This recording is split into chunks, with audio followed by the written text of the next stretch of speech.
That is Peggy Mason. I'm Aaron Freeman. Welcome, beloved sibling. Good early morning if you're in the U.S. If you're in Europe, I don't know. But Peggy, your head we have a lot of head space above you. We lower it. There we go. Sort of. If you're in Europe, it's midday. You know? Yeah, that's it. If you're in the late morning. Yeah. But we are here to talk prison, imprisonment. Well, not really. Sort of pretend prison. Pretend prison. So tell me, why are we here, Peggy? Why would we do well, we're here because there is an experiment there was a 1971. In 1971, there was something that was called the Stanford Prison Experiment, which everybody who's ever taken a psychology course knows about. Yeah, and a lot of people who haven't. Right. Including me. I never took psychology, but so what I think is it has made it into the popular narrative is that you put a bunch of young men, these are college students, they're presumably fine young men who are interested in going to college, and you put them into making $15 a day. They were paid $15 a day, which back then was is an enormous amount. Yeah. And they're right, and they're told you're gonna be guards, and you're gonna be prisoners by a coin flip. And the narrative that we heard was that was the end of the instructions, and that what then happened was that the prisoners were completely abused by very power hungry and power abusive guards. What can I say? So they were told that the guards were told to make their own rules. That's what we were told. They were told to make their own rules. They made the prisoners wear stocking caps and gowns that without underwear, and generally from the jump they were humiliated and treated very badly by the guards. Yeah. Simply because the point was that being put into a situation, given a role as guard or prisoner, would bring out your inner Darth Vader. I mean, I think that this was in the early times, in the shadow of the Holocaust, and one of the major questions of the day. It remains today. But it was really a fresh question back then was there something wrong particularly with the Germans, or would anyone in that position have done what the Germans did? So would you have done what the Germans did? Was the German population complicit with the very active Nazi atrocities? And so this was weighing in with the idea that anyone can become an abusive, humiliating, atrocity-wielding human. And this experiment, the Stanford Prison Experiment, showed that just a normal person put into a situation can become as evil and cruel and sadistic as anybody, as the worst prison guards. And thank goodness we now know that it's just a situational thing, could happen to anybody. And that actually, I was thinking about this last night, and we'll get to what the problems are. Obviously, we're talking about this for a reason. Yes. But it was not too many years later that it was actually earlier, that Jane Elliott did her experiment with Blue Eyes, Brown Eyes. Oh, yeah. And the conclusion from that, which is what was that? What was Blue Eyes, Brown Eyes? What she did, she was in Kansas, and after the assassination of Martin Luther King, she told her all-white class about this, and they just didn't. She could tell they didn't get it, and it really, she was very, very affected by the assassination of Martin Luther King, and she wanted to convey this to these white farm kids.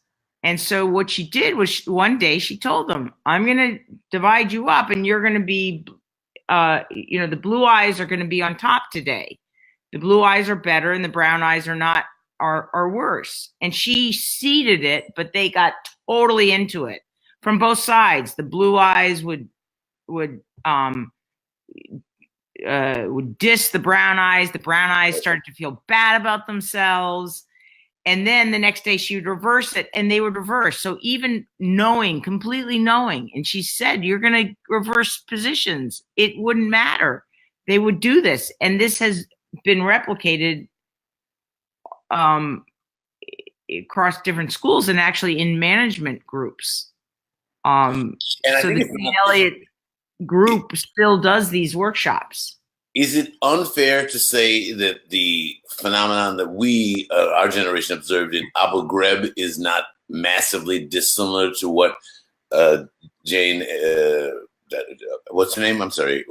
Jane Elliott. But Jane Elliott, Jane Elliott really showed, I mean, there's also something called, I mean, Jane Elliott was basically an early, I don't know if she was the first, but I think she might have been the first to do what is sort of called minimal groups. So there's no reason, blue eyes, brown eyes, that makes no difference. Right. You could, so a common way to do this now is to give people blue red bands, blue wristbands and red wristbands, and to pit them against each other with you just seed it with just a few little statements such as, you're blue and you're against the red team. You're red, you're against the blue team. And they go to town. Right. So this idea of groupism, belonging to a group and other and pushing away another is a psychological approach that we're very comfortable with. We can jump onto it very easily. All you gotta do is wear. As we were talking about earlier, you see it in sports teams, right? Yeah. Anybody wearing an Occupy Mars T-shirt is my brother or sister. I mean, that's my team. That they're on Team Elon, and if I see them, then I immediately feel an affinity for them. Or if I saw somebody here wearing an understanding the brain, the neurobiology of everyday life, what do you have any doubt about that? No. Yeah, I mean, when you're over in France, if you see somebody with a University of Chicago sweatshirt, Bob's your uncle. I was walking down the street and I heard some people talking Hebrew, and I thought, oh, I should tell them. Yeah, I should say something to them in Hebrew. But okay, I did not. Our group affinity is a thing, and it happens fast. And it happens based on the most trivial of absolutely. Okay. And so then what they did, Zimbardo took it a step farther and made it so that it went into some pretty dark consequences and conclusions. Well, they also, so what has happened recently? Well, can I say one thing that I think is worth pointing out? That yes, the guards were given tremendous power and able to work whatever instincts they had out on the prisoners, but within a day, the prisoners revolted. So that there is whatever one might want to think about what happens to the increase in sadism given a sadistic situation, a situation of power, that people who are powerless still revolted. So anyway, go ahead. I'm sorry. I just want to make that point. Although the revolt did not actually work. No, okay, that's true. It didn't work. They put their beds up against the doors and wouldn't let the guards in, but the guards used fire extinguishers to create an environment near the door that the prisoners couldn't handle. But anyway, yes, you were saying.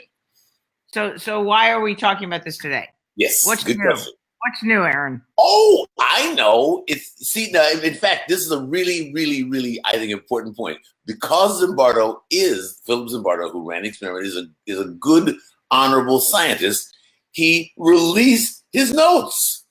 It was about a month ago, I think. He released his notes, recordings of conversations between the experimenters and the guards, which revealed what?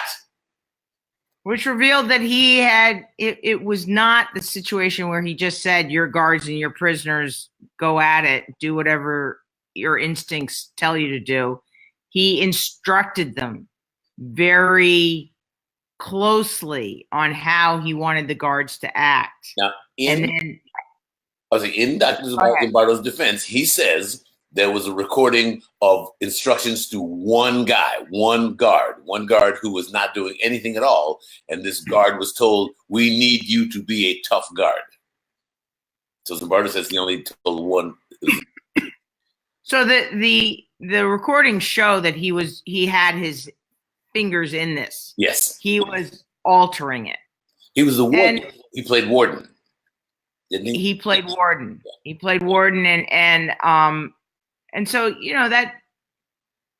that mucks with whatever conclusions you want to take out of this event. But even more broadly, and so this has been dissected by Jay Van Bavel and some others. They've gone through these tapes and found that, it's just not, what happened is not what has entered the public narrative.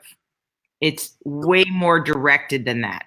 But even before that, I would say, and this just exacerbates this conclusion, which is that the Stanford Prison Experiment is not an experiment. What do you mean it's not an experiment? I can look up in Wikipedia. It says the Stanford Prison Experiment. So it's not an experiment. I mean, they didn't set something up and find out what happened and compare it to something control. There was no control. There's no control group. I don't know what a control would be. I was actually trying to think about it, but it's an event. Now, or it's a piece of work, right? It is not an experiment. He calls it a demonstration. Piece of work is actually your word. Yeah. I want to give credit for your good word. It's a demonstration, and it has utility, but that utility has to be understood within the context of the fact that it's incredibly set up and constrained, and there are many, many factors that led it to go down the path that it did. And some of the factors are fairly familiar because there's also another very, very, very famous experiment conducted by Stanley Milgram, which showed that regular, normal people would inflict potentially lethal doses of electricity if the experimenter told them to. Right. So again, this is still in the wake of the trying to understand Holocaust, whether we all would be Germans or whether the Germans were the only ones that were going to be Germans. To put it in the vernacular of when we were kids. Yeah. But Milgram's experiment, as I recall, it was actually an experiment. You mean, what do you mean? I mean, it was an experiment. They ran a number of subjects. They had a method. It has all the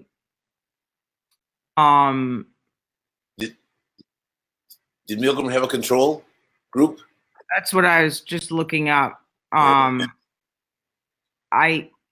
can't remember whether there was a control.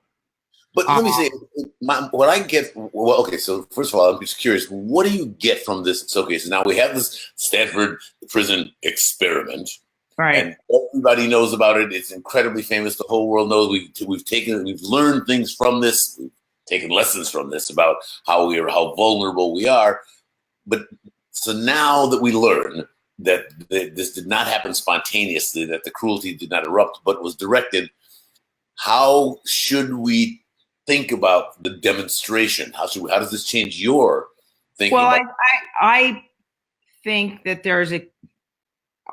that the case that we are dark, conniving,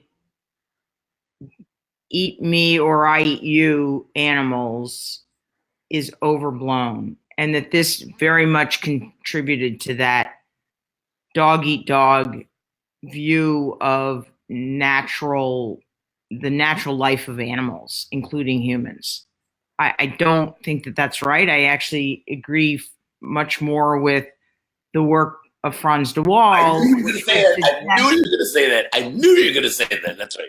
You know, which would suggest that actually being what ends up being called good and kind is also advantageous. Or good, kind, or what my good friend Peggy Mason would call pro-social. Pro-social. Yeah, I'm sort of stepping away from the pro-social thing, but yes. Oh, okay. So, but being compassionate and good to others is something that is actually beneficial to others and to you. And because because through evolutionary time it has been beneficial to animals, it has come to feel good. It feels good to be good. Right. So I actually think that the prison experiment was very constrained, was very pushed into this, you know, all the factors, including Zimbardo's instructions, really pushed it to this result, which probably would not have occurred in less contrived circumstances. Now, some people have argued mostly wrong, essentially, is what I'm saying. Well, but some people have argued about the importance of social identity as opposed to role. That if you see yourself as, if you are told you are a guard, you're a part of the guard team, that's the kind of person you are, then you would like these folks are acting out. Because as he was told, that this one particular guard was told that we need you to be a tough guard. We need to assume this role as opposed to if you're just put into this position of being a guard. If people are told that what kind of guard they're supposed to be, that's a different phenomenon than merely a situational response. Well, right? It's absolutely a different phenomenon. It's very contrived. He's making the result. He's asking for a certain type of result. But now look, why would we think that necessarily? I'm with you about Duvall, because we all love Duvall, and you interviewed him, and he's our hero. But I'm not positive that the two views are mutually inconsistent, because there are, as you know, sometimes I'm a really nice guy, thoughtful and considerate, and sometimes I'm not nearly as nice as I am at my best. So that sometimes I'm pro-social, anti-social, kind, cruel. So why are those two? Why would we think that why would you pick one over the other? Why do you like Duvall better? I think Duvall, the view of us as good, acting well, good, doing nice things, being compassionate, getting along with others, is probably occupies more of is our way of being more often than the other. I think, of course, everyone is complex, is unkind at various times. We're unkind for a variety of reasons. But I don't think that most of us spend most of our days being unkind and cruel. I just don't. Well, okay, but you're a professor. Some part of your job is being a hard ass. And I would say that that you are for the well. Let's take the worst thing that I can do. I can fail a student. Okay. So is that a bad thing to do? Have I done a cruel thing? Professor, I've got to pass this class. What's that? I've got to pass this class. If I don't pass this class, if I don't pass neurobiology, I'm not going to get through. I'm not going to get my degree. I'm not going to be a doctor. I'm not going to fulfill my life dreams. How can you flunk me? Right. And so, but flunking a student could be the thing that makes them realize this is not the subject for them. It also is, it's a kindness to the students that did the work and passed the class.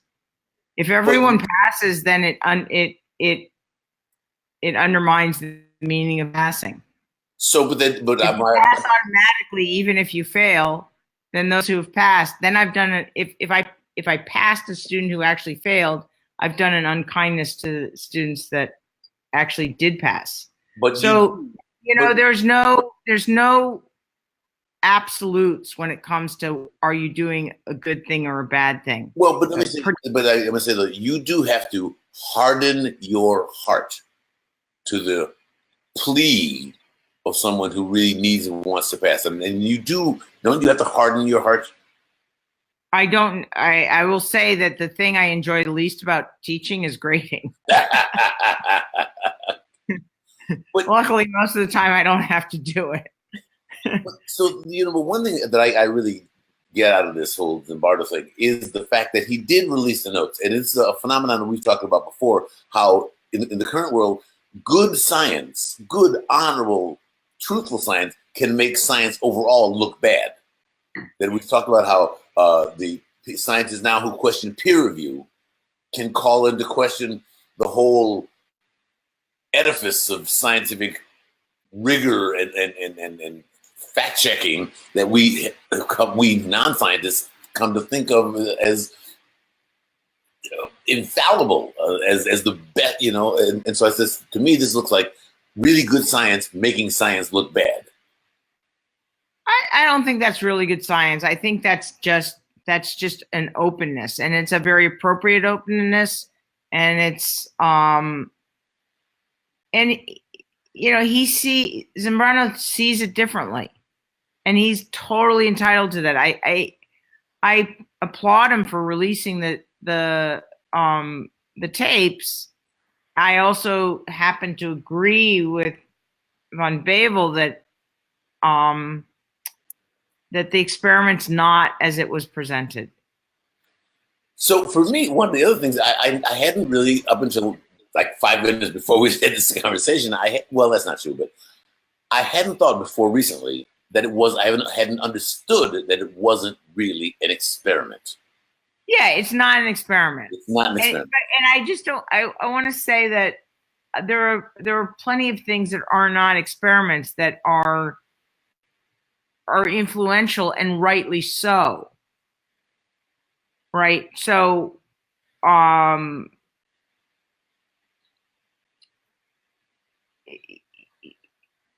mean, one of the ones that comes to mind, but it kind of is an experiment, is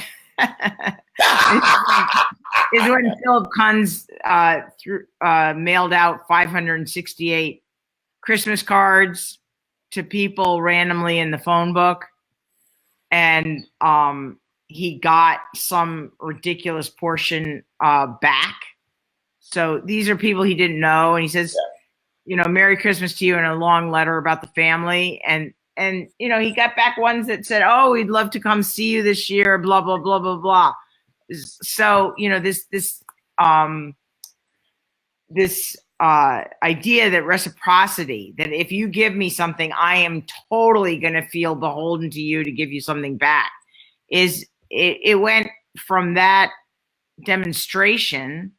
It was written up as an experiment, but it was really an incredible demonstration that it went into lore, and it is in fact used by every single charity today. They send you address labels because they know that you are going to be more likely to be beholden to them, and send them a check in return. Well, I've had solicitations that included money. They sent me like a penny or a nickel. Right. So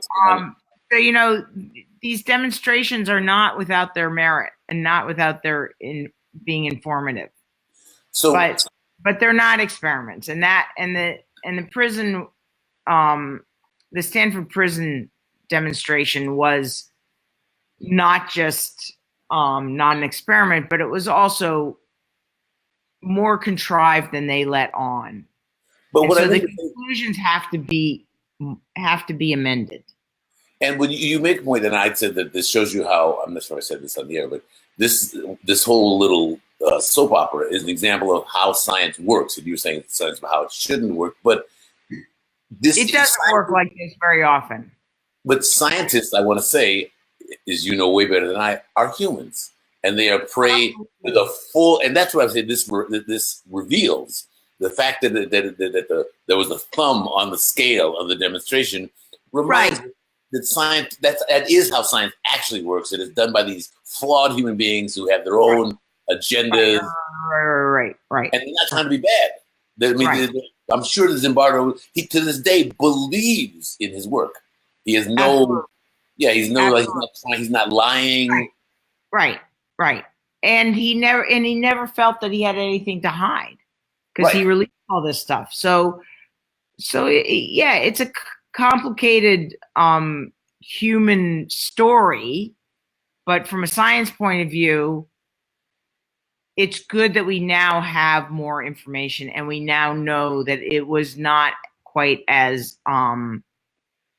instinctual as it was presented, that this is not the instinct that's going to suck us all into berating and humiliating those who we have power over. Okay, but look. So, again, people like me who are not scientists, we can easily imagine how we could look at this, at Zimbardo and the impact of its work over the decades, and now see that it was more manipulated than we'd been told, and think, well, then why should I believe anything these scientists say if another 20 years from now I'm going to find out that it was all, the results were manipulated? Well, why should you be? Because your very life, you and me actually wouldn't be around without science. You and I both have taken drugs that have saved us from seizures. Okay? Good thing. All right? You and I are not having this conversation if we didn't take those drugs. Enormous, and we may not have even gotten to the point where we could have seizures because we would have succumbed to various childhood diseases that have now been eradicated by vaccines. Take your vaccine. Take your vaccines. No question. But so we have a lot of successes and a lot of truths that we're not particularly worried about. So I think what the takeaway here you would like us to get is that yes, no, science is not perfect. Science is not perfect. Scientists are, as human beings, absolutely not perfect. Nonetheless, for all its flaws, the scientific method, as it is currently practiced, is the best we got to solve the big problems that we have. Yeah, and we have been solving them. We've been making steady progress. Well, okay, and as you point out, you and I, the fact that we were able to sit here and chat merrily with each other is a sign of that steady progress. That's right. All right. Well, and the steady progress continues with the students of my dear beloved pal Peggy Mason, professor of neurobiology at the University of Chicago. Thank you so much for watching. Those of you who got up early or in the middle of the afternoon to watch us, we'll be here. We'll talk to you next week. That's right. We'll be here next week. I'm Aaron Freeman, artist in residence for the Chicago Council on Science and Technology, and she and Peggy Mason and I are the Chicago Brain Buddies. Thank you, guys. Thank you, Peggy. Bye, everybody.